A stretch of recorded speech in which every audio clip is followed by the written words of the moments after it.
Coucou les amis à Canal Mimi Selunga TV. Coucou na pesi bino ba bonjour ba bonsoir na bino. Nzamba lola zala na bino lelo na memeli bino recette na kolamba mabumu bozomona awa oeza mabumu na ngai ya ngombe na uti kosokola ngo deja kitoko tokoleka na baeta na etape na etape bongo na kolakisa bino ndenge na kolamba ngo na kolamba mabumu na ngai na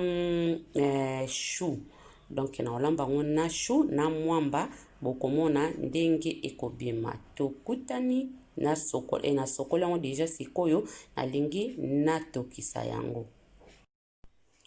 Coucou les amis tozongi bomoni deja vraiment bomoni bino moko ndenge mabumu na biso etoki ebeli awa nazolakisa bino sikoyo chou na ngai yangoyo na kolakisa bino ndenge na kosalela yango bomoni sauce na ngai yangoyo sauce na ngai natie kuna tomati ya mbuma natie kuna paprika na ngai ya rouge natie tangawizi matungulu donc sauce ezokotoko sekotoko donc na kolakisa bino ndenge nini tokokende nango ekozala na kotia yango mwamba ya moke ekosala kitoko makasi. Ba mama tant tozolamba na ba toujours tobosanaka te tangawizi esalaka bien tangawizi. Bomoni awa nazobakisa oyo eza muscade na ngai na nini muscade na oyo muscade na ngai na kiri na ngai. Donc yango wana ezokotoko sekotoko. Les amis bozomona ndenge nasangisi deja chou na ngai repolyo chou na ngai nasangisi yango na mabumu. Donc tango ozotokisa chou na yo kolinga te chou elemba makasi. Kolinga te chou na yo elemba makasi elemba nango wana besoin chou na yo elemba makasi te parce que tango ekotoka lisusu ndeza mabumu nanga sebeli kitoko tango ekotoka lisusu po omona ke chou soki elembaki makasi tango ebanda kotoka tango ota sauce okomona ke chou na yo ekoteba donc alinga bongo te chou ekoma etebi ezo donc non faut ezala mwa nini donc yango wana oyo eza sauce na biso yango yo na kati ya sauce mwasi nyonso ayebi ndenge asalaka sauce na ye naza na kati yana natiaki tangawizi natiaki ndembe na nga natiaki matungulu na ngai natiaki tomate na nga natiaki paprika na ngai ya rouge natiaki muscade na ngai ya poussière na ye mpe kotia susu kiri na nga mpe ndambu ya poussière. Donc tozela siko sauce ebela ndenge sauce siko kala te awa ezobela nazotia siko mwamba na kati awa nazotia mwamba po mwamba nde fo etoka makasi nzela mona sauce ebela vraiment bozela procédure. Donc nazokoya bandeko tozolanda malembe.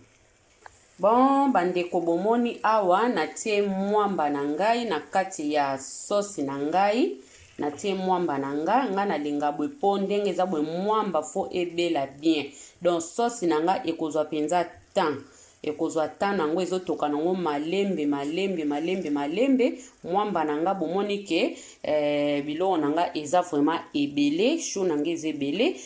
mabumu na nga pe eza ebele. Donc mwamba na nga nalingi ezala ebele peut-être mwamba edomine vraiment biloko te. Donc mwamba natie kaka delutu na ngai ya zop ya supu ya sopa. Donc yango wana natie nazozela sikoyo mwamba na nga pe ndenge eza bwe ekobela kanzela moko na sauce na nga. Donc mwamba na nga ekobela po mwamba fo esila solo bandeko msusu mpe baelambela eza différent. Donc bandeko msusu mpe basala komona azwi mwamba na ye atie na mai ya moto abeti mbala moko atie kuna me nga siko lokola nalinga sola mwamba pena te yokana na biloko. Donc po mwamba na nga ebela bien fo etoka nzela moko na sauce na nga Tango mwamba nange ezotoka nzela mona sauce na ngai ozomona ke mwamba ekosila solo nyonso po mwamba soki ebeli te ekoki kolekisa moto libumu mwamba soki ebeli te ekosala moto libumu pasi donc mwamba fo ebela bamama nalobaka so nasali mwa recette na ngai moto aleki moto kolamba te nga mpe naleki na ngai moto te me eza kaka tozo mayele na cuisine mili basi mili mayele mpe ezalaka wana donc toza wana tozotia na loboko moko na moko alakisa oyo ayebi kosala nga nasalelaka chou na nga boye donc nazozela mwamba na nga etoka vraiment bien bokomona kaka ndenge na kosalela yango toza elongo bandeko kande bozomona awa na bakisi mai mpona mwamba na nga ekangama te ezika te nzela mona sauce na bakisi mai donc nde na bakisi mai nazolongola lutu na nga nazotika ngo vraiment etoko sekotoka nde kotoko nde ya biloko nde makambo mama zala na patience tango zolamba donc patience nde leka biloko ebela kitoko papa na bana bako basepela donc nde naza boye nazozela etoko nakoki kotika ngo pe ata pe mwafi 15 minutes na moto ya mokie penza etoka po mwamba ezika te bozomona ba mama ye sauce ezokotoko sekotoko moni sauce tango bandi kotoka so botali bien ebandelele na mafuta te sko tellement na tiki yango vraiment na tie na pesi yango temps nango ekomobimisa mafuta yango moko na taika mafuta mokie parce que mwamba déjà za na mafuta donc tango mama olamba na mwamba kotia susu mafuta ebete na sauce tiaka mafuta mokie po ekanga sauce na ote epeso possibilité koningisaka me kotia mafuta ebele te tiaka mokie lekete kaka po mwamba azali na mafuta pe mabumu na biso azalaka pe na mafuta mabumu pa aza na mafuta donc tango ekosangana ekosala ke nyonso ekomi eboti ba mafuta omoni soki ko tobike totie ba mafuta omona ke biloko na biso ekoleka mafuta epesa biso ba stoma na mitema pasi donc c'est ça c'est ko tokomi na tango na biso nalingi na balola sauce na nga na nzungu kande na lobaki na zula yango temps vraiment po solo ya nguba ebela donc solo nguba ebela wana nazobalola yango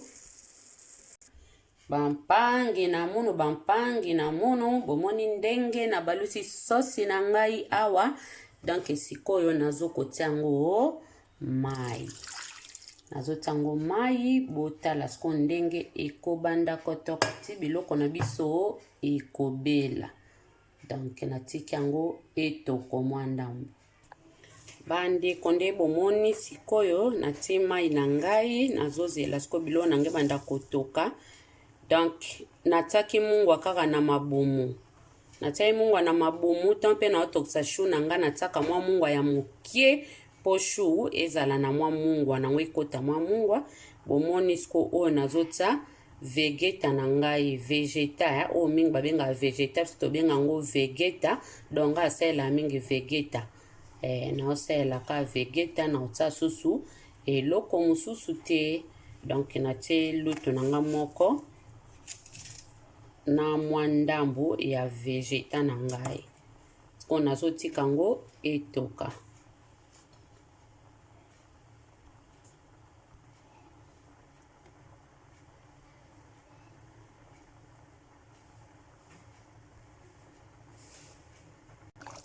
les amis bomoni biloko na biso ndenge eza kotoko sekotoko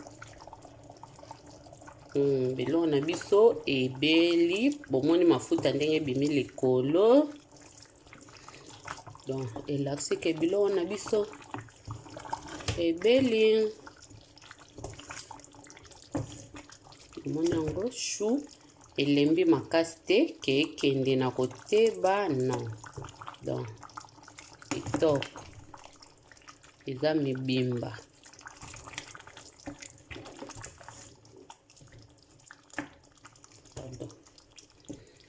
biloko na biso ebeli o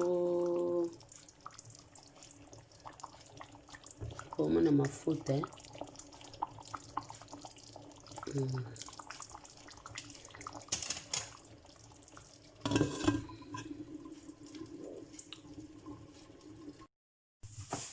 Hello libota bomoni yango yo biloko na biso esi ebelaki deja nazotia na sani bozela na laksa bino.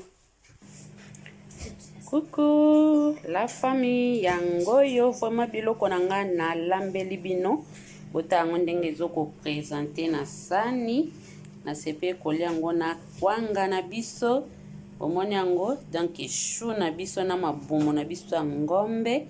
yango oyo nalia bopesa ngaka ba bon appétit balobi kolamba nde mwasi nde makusa fo mwasi kolamba ata bino moko bota ndenge zo présenter mafuta ebimi likolo. Donc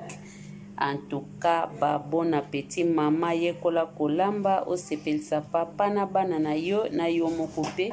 ekozala kitoko pe malamu. Bandeko boswetenga ba bon appétit pe bo like video bo commenter ekosala nga ba kitoko makasi. Ciao.